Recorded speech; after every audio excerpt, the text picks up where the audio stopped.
আসসালামু আলাইকুম সবাইকে। আপনারা সবাই কেমন আছেন? আলহামদুলিল্লাহ আমি ভালো আছি। আমি আজকে আপনাদের জন্য একটি ছোট মাছের রেসিপি নিয়ে আসলাম। রেসিপিটি ভালো লাগলে আমার চ্যানেলটিকে সাবস্ক্রাইব করবেন এবং লাইক কমেন্ট শেয়ার করে আমার পাশে থাকবেন।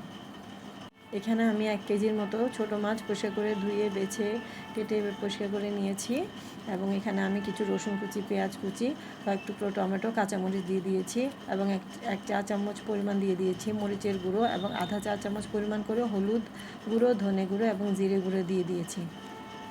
এখন আমি সব উপকরণ মাখিয়ে রেখে দেব। এখানে আমি একটি কড়াইতে তেল দিয়ে পেঁয়াজ কুচি, রসুন কুচি দিয়ে একটু বাদামি করে ভেজে নিচ্ছি। এভাবে বাদামি করে ভাজার পরে আমি সেই মাখিয়ে রাখা ছোট মাছগুলো দিয়ে দিয়েছি, একসাথে দিয়ে দিচ্ছি, দেখতে পাচ্ছেন। এখন আমি এগুলোকে একটু কষিয়ে নেব এবং যে পাত্রে মাখিয়েছি সেটা ধুয়ে একটু পানি দিয়ে রেখেছি। এভাবে আমি একটু পানি দিয়ে ঢাকা দিয়ে দিচ্ছি। মাছগুলো হয়ে যাচ্ছে প্রায়। এখন আমি কষানোর পরে একটু ভালোভাবে পানি দেব সেদ্ধ হওয়ার জন্য। মাছগুলো দেখতেই পাচ্ছেন ভালোভাবে সেদ্ধ হয়ে গিয়ে পানি কমে এবার আমি ধনেপাতা ছিটিয়ে দিচ্ছি উপরে। সাদা ভাতের সাথে, গরম সাদা ভাতের সাথে এই রেসিপিটি খুব ভালো লাগবে। ধন্যবাদ সবাইকে।